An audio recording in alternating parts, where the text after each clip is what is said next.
नमस्कार साथियों, स्वागत है आपके अपने YouTube चैनल देव मैथ ट्रिकी क्लासेस। और आज हम पढ़ने वाले हैं पैट का कुछ जीके और जीएस के कुछ क्वेश्चन हैं जो कि प्रीवियस ईयर आपके सेकंड शिफ्ट में आए हुए हैं। तो ये क्वेश्चन आपके बहुत महत्वपूर्ण होने वाले हैं, तो वीडियो अंत तक देखिएगा और चैनल को सब्सक्राइब कीजिएगा अगर आप चैनल पर नए हैं तो। ठीक है, तो चलिए शुरू करते हैं। पहला क्वेश्चन आज का, तो पहला क्वेश्चन है निम्नलिखित किस क्रम में भारत आए थे। यानी कि तीनों विदेशी यात्री हैं, तो ये भारत में कब आए थे, तो इसको आपको सही क्रम में लगाना है और इसका सही ऑप्शन बताना है। बताइएगा कौन सा इसका सही ऑप्शन होगा। पहले कौन आया था बताइएगा, पहले कौन, थॉमस रो आया था, फॉन आया था या हैंसोंग आया था। इसका सही आंसर दीजिएगा, फिर हम आपको सही क्रम में बताएंगे कि इसका सही क्रम क्या है। तो इसका सही क्रम हम बताते हैं आपको। सबसे पहले आपका फॉन आया था, जो कि आपका एक चीनी यात्री था। कौन था? चीनी यात्री। और किसके शासनकाल में आया था? ये आपका जो आया था जो नरेश चंद्रगुप्त थे, नरेश चंद्रगुप्त। ठीक है, ये इनके शासनकाल में आपका भारत आए थे। तो और दूसरे नंबर पर आया था हैंसोंग, ये भी एक चीनी यात्री था। कौन था? चीनी यात्री था ये भी। अरे किसके शासनकाल में आया था भारत? ये आपका हर्षवर्धन के शासनकाल में। किसके? हर्षवर्धन के शासनकाल में ये आए थे। और कौन सी ईस्वी में आए थे?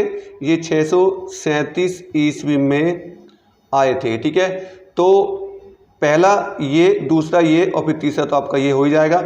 तो ऑप्शन नंबर आपका सी इसमें सही जाएगा। जो थॉमस रो है वो आपका 1616 ईस्वी में आए थे। एक मुग़ल बादशाह है जहांगीर। कौन? जहांगीर जो मुग़ल बादशाह हैं उनके शासनकाल में ये भारत आए थे।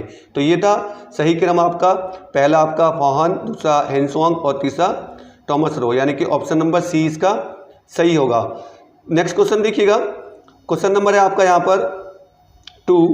क्वेश्चन नंबर 2 देखिएगा। सिराजुद्दौला किस युद्ध में अंग्रेज़ों से पराजित हुआ था? बताइएगा, सिराजुद्दौला किस युद्ध में अंग्रेज़ों से पराजित हुआ था? ये वो क्वेश्चन है जो कि आपके 2021 के पैट के एग्जाम में आ चुके हैं सेकंड शिफ्ट में। और कुछ जनरल साइंस होगी और कुछ जनरल नॉलेज होगी, जीके होगी। तो बहुत अच्छे क्वेश्चन है, देखते रहिएगा, वीडियो अंत तक देखिएगा, बीच में स्विच करके नहीं जाइएगा वीडियो को। तो इसका जो सही ऑप्शन होगा वो प्लासी के युद्ध में आपके सिराजुद्दौला हारे थे अंग्रेज़ों से। ये आपका जो हुआ था 1757 ईस्वी में हुआ था। ये आप डेट नोट कर लीजिएगा, 1757 ईस्वी में हुआ था। ठीक है, और ये जो हुआ था किसके बीच हुआ था? रॉबर्ट क्लाइव थे, अंग्रेजी शासक थे रॉबर्ट क्लाइव। ठीक है ना, क्लाइव और मुग़ल बादशाह आपके सिराजुद्दौला, इनके बीच हुआ था। तो 1757 ईस्वी में प्लासी का युद्ध हुआ था जिसमें सिराजुद्दौला को हराया था रॉबर्ट क्लाइव ने। ठीक है, नेक्स्ट क्वेश्चन देखिएगा। क्वेश्चन नंबर 3 है आपका यहाँ पर। इनमें से कौन हड़प नीति का कट्टर समर्थक था? बताइए, लॉर्ड बेलेजली, लॉर्ड डलहौजी, लॉर्ड मिंटो या लॉर्ड हेस्टिंग्स। बताइए इसका सही ऑप्शन क्या होगा? आंसर दीजिएगा कमेंट्स में। तो हड़प नीति का जो कट्टर समर्थक था वो था लॉर्ड डलहौजी। ठीक है, लॉर्ड डलहौजी का जो आपका जो हड़प नीति है उसके ये कट्टर समर्थक थे। ठीक है, तो ऑप्शन नंबर इसका क्या सही होगा? ये होगा आपका lord Dalhousie, option number B सही होगा। क्वेश्चन नंबर नेक्स्ट देखिएगा। क्वेश्चन नंबर नेक्स्ट है आपका क्वेश्चन नंबर 4। भारतीय इतिहास में धन्वंतरी कौन थे? धन्वंतरी चंद्रगुप्त मौर्य के प्रसिद्ध सेनापति। ऑप्शन बी है चंद्रगुप्त विक्रमादित्य की सभा को सुशोभित करने वाले प्रसिद्ध चिकित्सक, या हर्ष के समय के एक प्रसिद्ध नाटककार, या इनमें से कोई नहीं। सही आंसर बताइएगा। तो इसका सही ऑप्शन होगा चंद्रगुप्त विक्रमादित्य को सुशोभित करने वाले प्रसिद्ध चिकित्सक, ठीक है, को धन्वंतरी कहा गया था भारतीय इतिहास में। ठीक है, तो नेक्स्ट देखिएगा क्वेश्चन नंबर आपका, नेक्स्ट क्वेश्चन है आपका क्वेश्चन नंबर 5 देखिएगा। मौर्यकालीन भारत के विवरण वाली इंडिका के लेखक थे। जो मौर्यकाल में जो भारतीय विवरण की जो एक पुस्तक है इंडिका, उसके लेखक कौन है बताइएगा। मैग्नेस्टीज, फाहान या हैंसवांग, बताइएगा इसका सही ऑप्शन क्या होगा।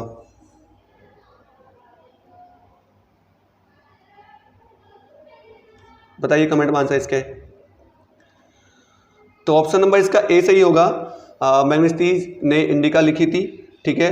इनका पूरा नाम था मैग्नेस्टीज निकोलस मैग्नेस्टीज सेल्यूकस निकेटर। क्या था? मैग्नेस्टीज सेल्यूकस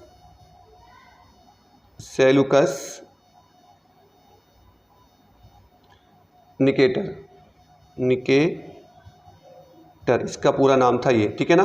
तो इन्होंने ही आपकी इंडिका नामक पुस्तक लिखी थी, ठीक है। नेक्स्ट देखिएगा क्वेश्चन नंबर आपका 6। साइमन कमीशन किस वर्ष भारत में प्रथम बार आया? साइमन कमीशन किस वर्ष भारत में प्रथम बार आया? 1925, 1926, 1919 या 1928? इसका सही ऑप्शन क्या है बताइएगा। सही ऑप्शन बताइएगा। तो सही ऑप्शन इसका जाएगा 1919, ऑप्शन नंबर सी होगा। जो साइमन कमीशन है सर्वप्रथम 1919 में भारत आया था। तो इसकी जो अध्यक्षता थी जॉन साइमन, तो इसलिए इनको साइमन कमीशन बोला गया। जॉन साइमन थे आपके, कौन थे? जॉन साइमन, ठीक है। सर्वप्रथम इनकी अध्यक्षता में साइमन कमीशन भारत आई थी, ठीक है, 1919 ईस्वी में। नेक्स्ट देखिएगा क्वेश्चन नंबर आपका 7 है यहाँ पर। भारतीय राष्ट्रीय कांग्रेस द्वारा किस अधिवेशन में ऐतिहासिक पूर्ण स्वराज्य का प्रस्ताव पारित किया गया? बताइए। मुंबई अधिवेशन, लाहौर अधिवेशन, कराची अधिवेशन या लखनऊ अधिवेशन? सही ऑप्शन दीजिएगा इसका।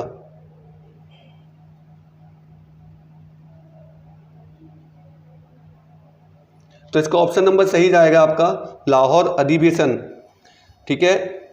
लाहौर अधिवेशन, इसका ऑप्शन नंबर क्या होगा? बी सही होगा। इसकी मैं आपको बता देता हूँ कि जो हमारे प्रथम प्रधानमंत्री रहे हैं जवाहरलाल नेहरू। कौन? जवाहरलाल नेहरू, ठीक है। तो इनकी अध्यक्षता में 1929, डेट याद रखिएगा, 1929 में आपका एक कांग्रेस अधिवेशन हुआ था। किस नदी पर हुआ था? ये रावी नदी के तट पर हुआ था। किसके? रावी नदी के तट पर हुआ था ये अधिवेशन, ठीक है। तो ये जानकारी आप अपनी नोट कर लीजिएगा नोटबुक में। बढ़ते हैं नेक्स्ट क्वेश्चन की तरफ। क्वेश्चन नंबर 8 देखिएगा आपका। क्वेश्चन नंबर 8 है आपका, निम्नलिखित में से किसने महात्मा गांधी के खिलाफ आंदोलन से जुड़ने का विरोध किया था? खान अब्दुल गफ्फार खान, फजलुल हक, मोहम्मद अली जिन्ना या अब्दुल कलाम? सही ऑप्शन बताइएगा, इसमें सही ऑप्शन कौन सा है। तो इसका सही ऑप्शन है आपका यहाँ पर मोहम्मद अली जिन्ना ने, जो है आपके जो महात्मा गांधी के जो आंदोलन थे खिलाफ आंदोलन से जुड़ने के लिए विरोध किया था। ये मोहम्मद अली जिन्ना वही हैं जिन्होंने हिंदुस्तान पाकिस्तान को अलग किया था, ठीक है। पाकिस्तान को उन्होंने अलग करवाया था। तो मोहम्मद अली जिन्ना थे जिन्होंने आंदोलन से जुड़ने का विरोध किया था, ठीक है। नेक्स्ट देखिए क्वेश्चन नंबर आपका, यहाँ देखिएगा क्वेश्चन नंबर 9। इनमें से कौन सा क्रांतिकारी संगठन काकोरी षड्यंत्र केस में शामिल था? गदर पार्टी, अनुशीलन समिति या अभिनव भारत ग्रुप या हिंदुस्तान रिपब्लिकन एसोसिएशन? बताइएगा इसका ऑप्शन कौन सा सही है। तो इसका जो सही ऑप्शन जाएगा ऑप्शन नंबर डी होगा, हिंदुस्तान रिपब्लिकन एसोसिएशन, जो इसका सही ऑप्शन है। और ये अक्टूबर 1924, ठीक है, जो है ये डेट है जिसमें काकोरी कांड हुआ था आपका, ठीक है। तो ये इसमें जो है आपका कौन सी क्रांतिकारी संगठन था? हिंदुस्तान रिपब्लिकन एसोसिएशन था, ठीक है। तो ऑप्शन नंबर इसका डी सही होगा। नेक्स्ट देखिएगा क्वेश्चन नंबर 10। नागार्जुन सागर बांध किस नदी पर बना है? नागार्जुन सागर बांध किस नदी पर बना है, बताइएगा। तो नागार्जुन जो सागर बांध है आपका प्यारे बच्चों दोस्तों, वो कृष्णा नदी पर बना हुआ है। अब इसका और थोड़ी विस्तार में बता देते हैं। इस पे हो गया नागार्जुन, ठीक है, नागार्जुन। और गोदावरी पे कौन सा हो गया? गोदावरी पे आपका श्री राम सागर, ठीक है, बांध है श्री राम सागर, श्री राम, इस पे श्री राम लिख लीजिएगा, श्री राम सागर।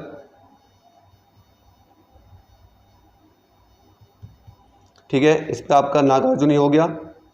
और गंगा पे कौन सा होगा? गंगा पे आपका टिहरी बांध है, टिहरी बांध हो गया। और कावेरी पर आपका कौन सा हो जाएगा? कावेरी पर होगा आपका कृष्णराज सागर। कौन सा?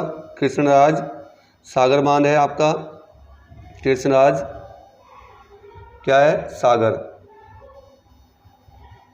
ठीक है, तो ये भी आप अदर नोट कर लीजिएगा, कौन कौन सी नदी पर कौन कौन से बांध है, तो ये आपके लिए बहुत अच्छा रहेगा। नेक्स्ट देखिए क्वेश्चन नंबर आपका 11, माउंट एवरेस्ट पर प्रथम बार चढ़ाई किस वर्ष की गई थी? माउंट एवरेस्ट पर प्रथम बार चढ़ाई किस वर्ष की गई थी? 1951, 1953, 1955 या 1958, बताइएगा कब की गई थी।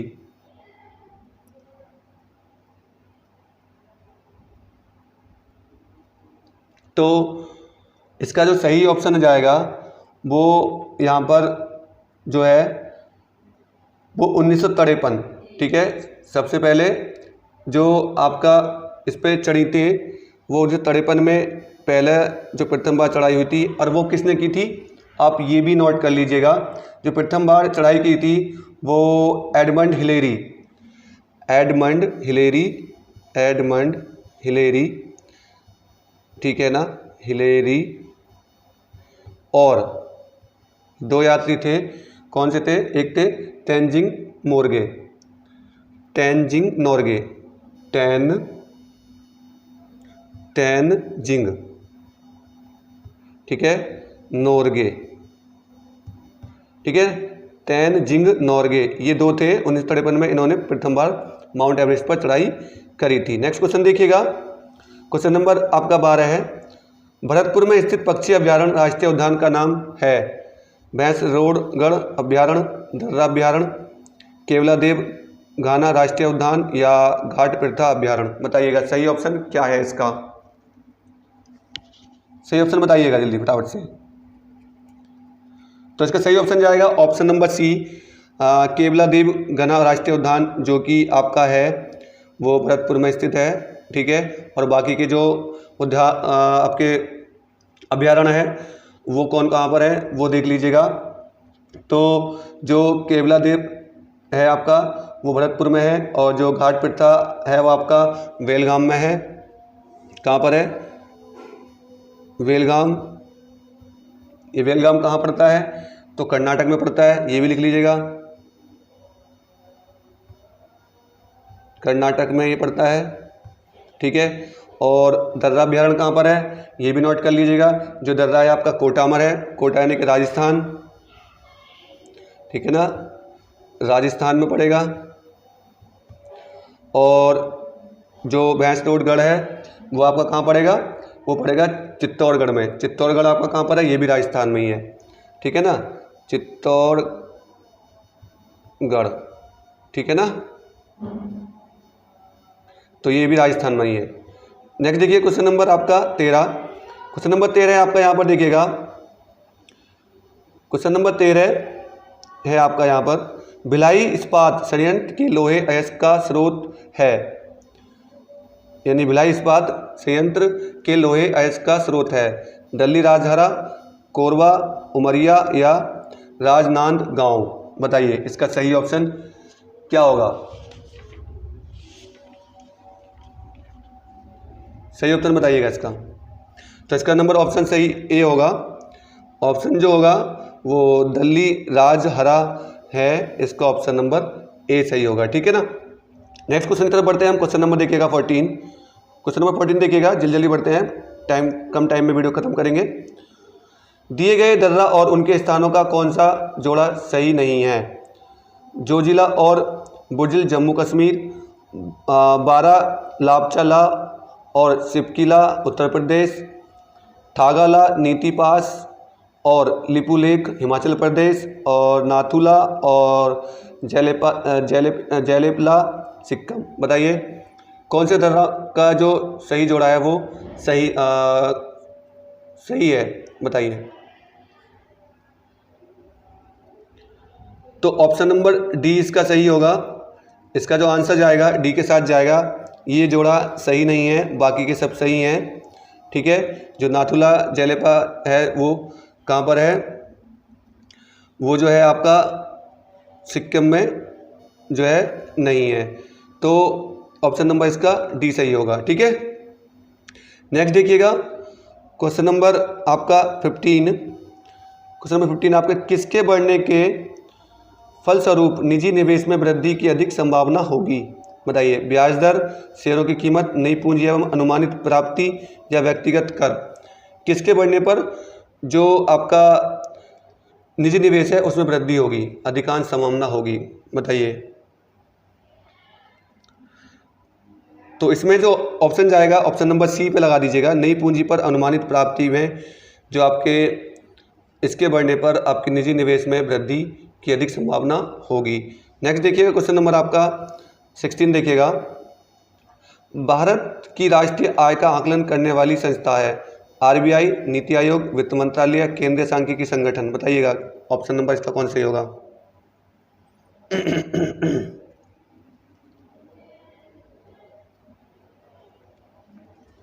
तो ऑप्शन नंबर इसका डी सही होगा। ऑप्शन नंबर डी इसका है केंद्रीय सांख्यिकी संगठन। और मैं आपको बता दूं राष्ट्रीय आय का जो आकलन होता है वो 31 मार्च और 1 अप्रैल के बीच होता है। कब? 31 मार्च, ठीक है, और 1 अप्रैल। ठीक है, ये डेट भी लिख लीजिएगा।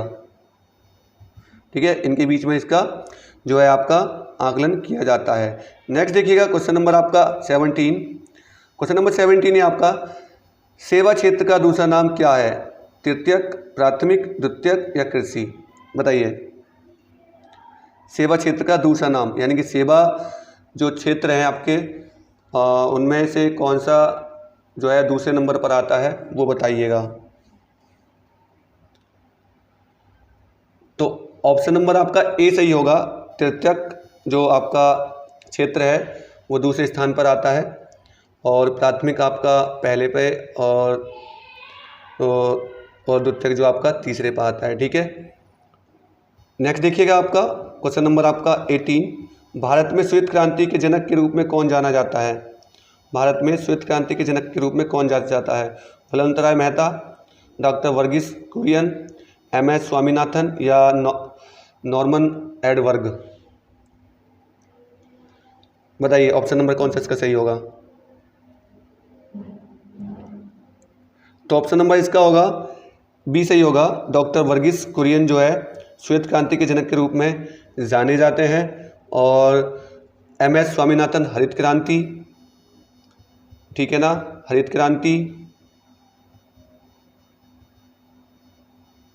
ठीक है। और जो आपके जो नॉर्मन एडवर्ग है वो आपके टेनिस खिलाड़ी हैं। कौन है? टेनिस खिलाड़ी है। टेनिस जो है आपके खिलाड़ी हैं ये।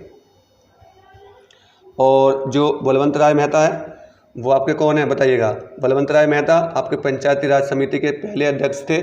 बलवंतराय मेहता कौन?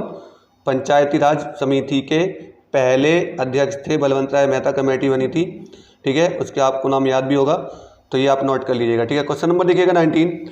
भारत में आर्थिक सुधार 1991 के दौरान प्रधानमंत्री कौन थे? PV नरसिम्हा राव, अटल बिहारी वाजपेयी, डॉक्टर मनमोहन सिंह या इनमें से कोई नहीं? बताइएगा। डॉक्टर मनमोहन सिंह तो हो नहीं सकते हैं, ठीक है। अब बात रही इन दोनों की तो इनमें से बताइएगा कौन थे, जल्दी बताइएगा। तो 1991 में जो प्रधानमंत्री रहे थे वो नरसिम्हा राव थे, ठीक है। तो PV नरसिम्हा राव पे लगा दीजिएगा। ऑप्शन नंबर आपका ए सही होगा, ये प्रधानमंत्री थे, ठीक है।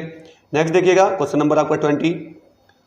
भारत के संविधान में इनमें से क्या राज्य सूची में शामिल नहीं है? पुलिस, कानून और व्यवस्था, जेल या दंड प्रक्रिया संहिता? बताइएगा, इसमें ऑप्शन नंबर कौन सा सही जाएगा? तो इसके अंतर्गत आपकी जो भारतीय संविधान सूची है उसमें पुलिस भी आती है, कानून व्यवस्था भी आती है, जेल भी आती है। अब दंड प्रक्रिया संहिता आपके भारत के संविधान की सूची में नहीं आती है, तो ऑप्शन नंबर आपका डी लगा दीजिएगा, यही इसका सही आंसर होगा। क्वेश्चन नंबर देखिएगा, नेक्स्ट 21 देखिएगा। निम्नलिखित में से क्या भारतीय संविधान की मुख्य विशेषता नहीं है? अर्धसंघीय संरचना, प्रतिबद्ध न्यायतंत्र, शक्तियों का वितरण या लिखित संविधान और संविधान की सर्वोच्चता? आपका नहीं की पूछा है तो कोई नेगेटिव वाला सेंस देखिएगा इसमें।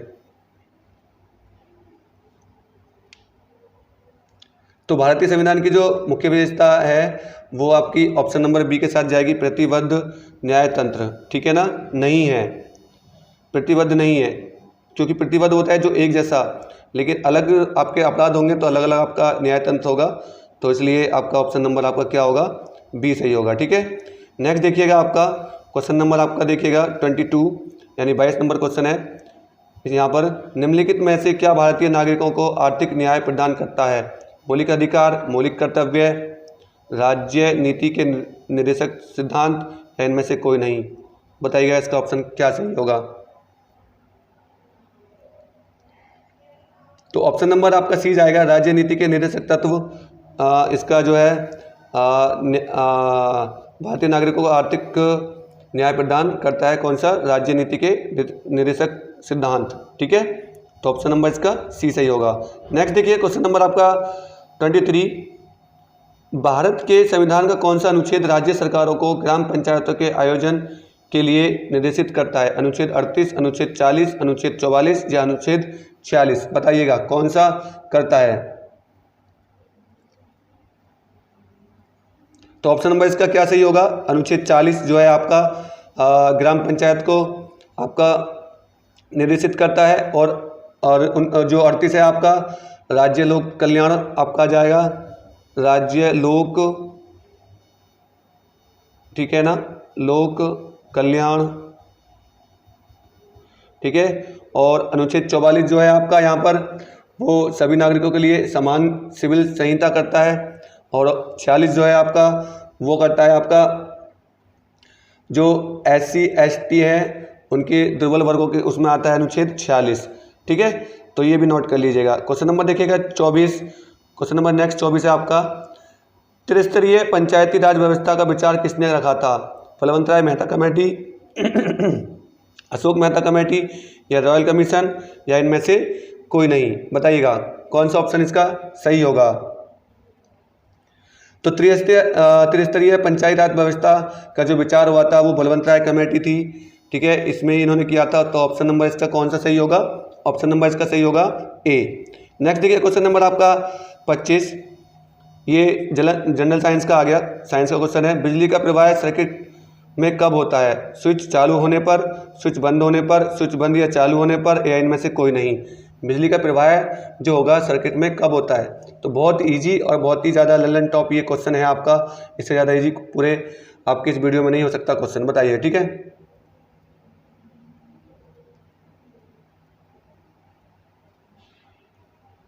ऑप्शन इसका बताइए कौन सा सही है? तो इसका जो होगा स्विच चालू होने पर बिजली का प्रवाह होगा, जब स्विच चालू होगा जब ही तो होगा।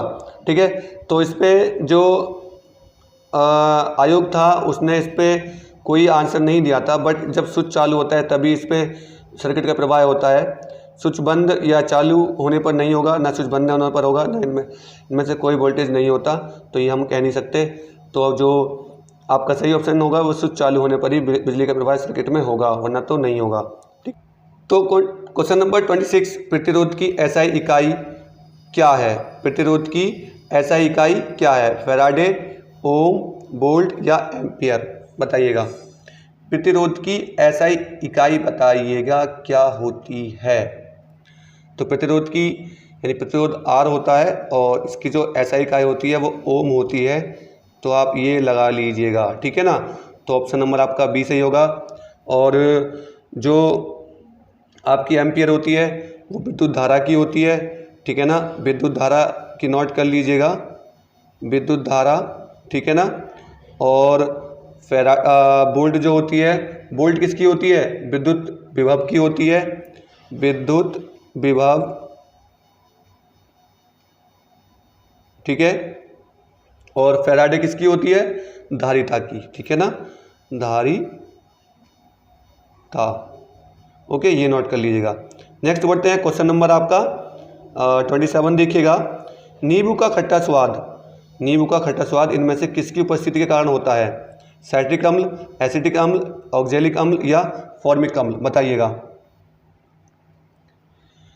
तो नींबू का जो खट्टा स्वाद, जो खट्टे फल होंगे उसमें साइट्रिक अम्ल पाया जाता है, ये आप नोट कर लीजिएगा।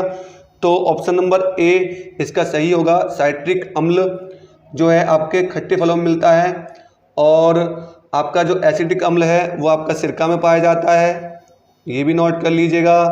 और ऑक्जेलिक जो अम्ल होता है वो आपका टमाटर में मिलता है, टमाटर में मिलता है ऑक्जेलिक अम्ल, टमाटर,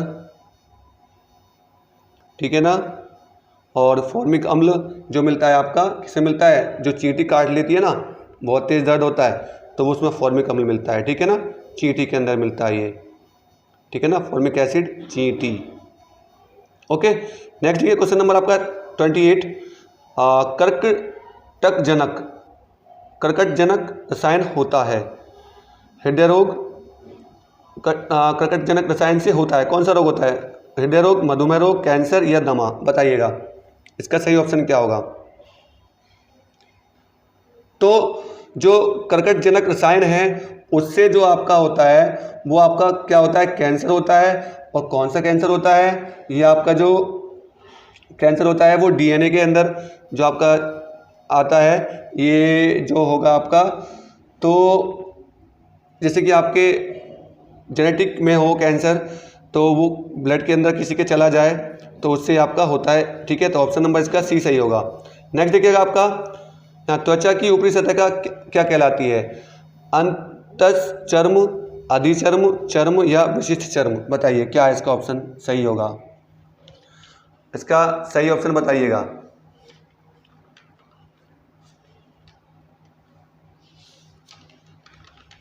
क्या है इसका सही ऑप्शन, बताइए जल्दी बताइएगा। तो इसका जो सही ऑप्शन जाएगा वो जो होगा आपका यहाँ पर अधिचर्म, ठीक है, कौन सा होगा, अधिचर्म। ऑप्शन नंबर बी के साथ इसका हम सही जाएंगे। नेक्स्ट देखिएगा क्वेश्चन नंबर आपका, आरबीआई ने 22 जुलाई 2021 को से किस भुगतान तंत्र को नए कार्ड जारी करने पर प्रतिबंध लगा दिया, मास्टर कार्ड, वीजा, रुपये या आपका इनमें से कोई नहीं, बताइएगा सही ऑप्शन क्या है। सही ऑप्शन क्या होगा इसका बताइएगा जल्दी से फटाफट से। तो इसका जो सही ऑप्शन होगा वो होगा आपका B, Mastercard, option number A सही होगा, ठीक है ना। नेक्स्ट बढ़िएगा आपका क्वेश्चन नंबर 31 देखिएगा, इनमें से किस देश को थंडर ड्रैगन की भूमिका के नाम से जाना जाता है, जापान, भूटान, नेपाल या श्रीलंका, बताइएगा। ड्रैगन के ऊपर मत जाइएगा, ड्रैगन चीन को भी, चीन में भी जो है चीन ड्रैगन के नाम से जाना जाता है, बट इसमें चीन का ऑप्शन नहीं है, तो आप बताइएगा कौन सा है, ठीक है। तो ऑप्शन नंबर इसका बी सही होगा, भूटान, जो थंडर ड्रैगन की भूमिका के नाम से जाना जाता है वो भूटान जाना जाता है। तो ऑप्शन नंबर इसका क्या होगा, आपका बी सही होगा, ठीक है। नेक्स्ट बढ़ते हैं क्वेश्चन नंबर आपका 32, रियाद किस देश की राजधानी है, रियाद किस देश की राजधानी है, म्यांमार की, बांग्लादेश, सऊदी अरब या इनमें से कोई नहीं, बताइएगा। सही ऑप्शन जल्दी जल्दी फटाफट से कमेंट्स में दे दीजिएगा बच्चों। तो सऊदी अरब की राजधानी क्या है, आपकी रियाद होती है, क्या होती है, रियाद। और बांग्लादेश की आपकी पता है ढाका होती है, ढाका है। और म्यांमार की आपकी क्या है, नायपिंडो, क्या है, नायपिंडो, नाय आपका क्या है, पिंडो, ठीक है, ये नोट कर लीजिएगा। नेक्स्ट बढ़ते हैं आप क्वेश्चन नंबर आपका 33, क्षेत्रफल की दृष्टि से भारत का निम्न में से कौन सा राज्य सबसे छोटा है, क्षेत्रफल की दृष्टि से जो भारत का राज्य जो है वो आपका ऑप्शन नंबर कौन सा जाएगा, गोवा के ऊपर जाएगा। गोवा क्षेत्रफल की दृष्टि से सबसे छोटा राज्य है यहाँ पर आपका, ठीक है ना। तो नेक्स्ट क्वेश्चन देखिएगा, क्वेश्चन नंबर आपका नेक्स्ट है आपका यहाँ पर, राज्यसभा के चुने हुए सदस्यों का कार्यकाल कितने वर्ष होता है। जो राज्यसभा के सदस्य चुने जाते हैं तो उनका कार्यकाल जो है आपका कितने वर्ष का होता है, 2 वर्ष, 4 वर्ष, 6 वर्ष या 8 वर्ष, बताइएगा। तो राज्यसभा का जो कार्यकाल होता है यहाँ पर दोस्तों 6 वर्ष होता है, 6 वर्ष के बाद वो चेंज होता है, ठीक है। नेक्स्ट देखिएगा आपका यहाँ पर, विश्व में संयुक्त राष्ट्र दिवस कब मनाया जाता है, 20 अक्टूबर, 24 अक्टूबर, 27 नवंबर या 30 नवंबर, बताइएगा। तो इसका जो होगा वो 24 अक्टूबर इसका सही ऑप्शन होगा। 24 अक्टूबर को राष्ट्र दिवस, विश्व संयुक्त राष्ट्र दिवस मनाया जाता है 24 अक्टूबर को, तो ऑप्शन नंबर बी इस पर सही जाएगा, ठीक है। नेक्स्ट क्वेश्चन देखिएगा आप, क्वेश्चन नंबर देखिएगा आप 36, अंतर्राष्ट्रीय न्यायालय कहाँ स्थित है। अंतर्राष्ट्रीय न्यायालय कहाँ स्थित है, जिनेवा, हैग और एम्स्टर्डम या वियना, बताइएगा कहाँ पर स्थित है।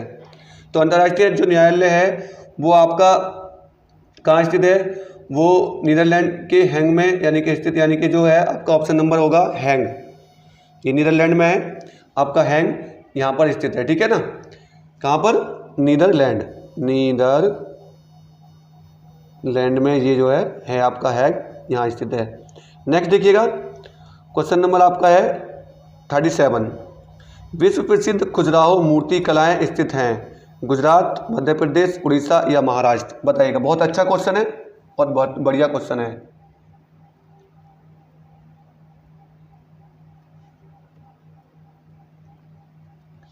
तो यहाँ पर जो है आपका ऑप्शन नंबर बी सही जाएगा, मध्य प्रदेश। जो मध्य प्रदेश है, जो मध्य प्रदेश का जो आपका जिला है छतरपुर, कहाँ पर, छतरपुर है, यहाँ पर जो है खजुराहो की मूर्ति कलाएँ हैं। यहाँ पर सबसे ज़्यादा मंदिर है, 85 है आपके यहाँ पर मंदिर है, ठीक है। तो ये आप नोट कर लीजिएगा, ठीक है। नेक्स्ट देखिए क्वेश्चन नंबर आपका 38, प्रसिद्ध नवकालेवारा उत्सव इनमें से किस राज्य से संबंधित है, केरल, बिहार, राजस्थान, उड़ीसा। एक उत्सव है जो मनाया जाता है नवकालेवारा, ठीक है। तो किस राज्य में मनाया जाता है वो आप हमें आंसर दीजिएगा, ठीक है। तो ऑप्शन नंबर डी उड़ीसा के साथ हम जाएंगे। इसका जो ऑप्शन है उड़ीसा में जो नवकालेवारा उत्सव है ये आपका मनाया जाता है। नेक्स्ट देखिए क्वेश्चन नंबर आपका यहाँ पर 39, निम्न में से कौन सी एक हरित गृह गैस नहीं है। हरित गृह गैस कौन सी नहीं है बताइएगा, मीथेन, नाइट्रोजन, कार्बन डाइऑक्साइड या क्लोरोफिल, बताइएगा ऑप्शन इसका सही कौन सा होगा। तो देखिए मीथेन में आती है और आपका कार्बन डाइऑक्साइड आती है, क्लोरोफ्लोरोकार्बन भी आती है, CFC, ठीक है ना, ये भी आती है। तो बचा क्या, नाइट्रोजन, ये आपकी हरित गृह गैस में नहीं आती है। नाइट्रोजन आपकी जो मिलती है वो आपकी ज़मीन के अंदर मिलती है, ठीक है, ठंडी गैस होती है, पेड़ों को नमी पहुंचाती है, तो इसलिए नाइट्रोजन का जो आंसर होगा ये सही होगा, ऑप्शन नंबर बी। नेक्स्ट देखिए क्वेश्चन नंबर लास्ट देखिएगा, लास्ट है आपका यहाँ पर अर्जुन पुरस्कार किस के लिए दिया जाता है। इंपॉर्टेंट क्वेश्चन है, ठीक है। आपातकालीन स्थिति में विशिष्ट सेवा के लिए, युद्ध में वीरता के लिए, खेल के क्षेत्र में उत्कृष्ट प्रदर्शन के लिए, विशिष्ट समाज की सेवाओं के लिए, बताइएगा कि इसका सही ऑप्शन आपका क्या होगा, ठीक है। तो जो अर्जुन पुरस्कार होता है वो खेल के क्षेत्र में दिया जाता है, किसमें, खेल के क्षेत्र में दिया जाता है, तो ऑप्शन नंबर इसका सी सही आएगा। तो ये थे आपके प्यारे दोस्तों 40 क्वेश्चन जो कि सेकंड शिफ्ट में आपके आ चुके हैं, ठीक है, सेकंड शिफ्ट में आपके आ चुके हैं ये। तो ये आपने आयोग की पूरी वीडियो देखी होगी, तो चैनल को सब्सक्राइब करके जाइएगा और वीडियो को एक लाइक दे के जाइएगा, ठीक है। नेक्स्ट हम इसके प्रैक्टिस सेट आपको लाते रहेंगे, तो चैनल को सब्सक्राइब कर लीजिएगा और बेल आइकन प्रेस जरूर करिएगा, ठीक है। धन्यवाद, वंदे मातरम, जय हिंद।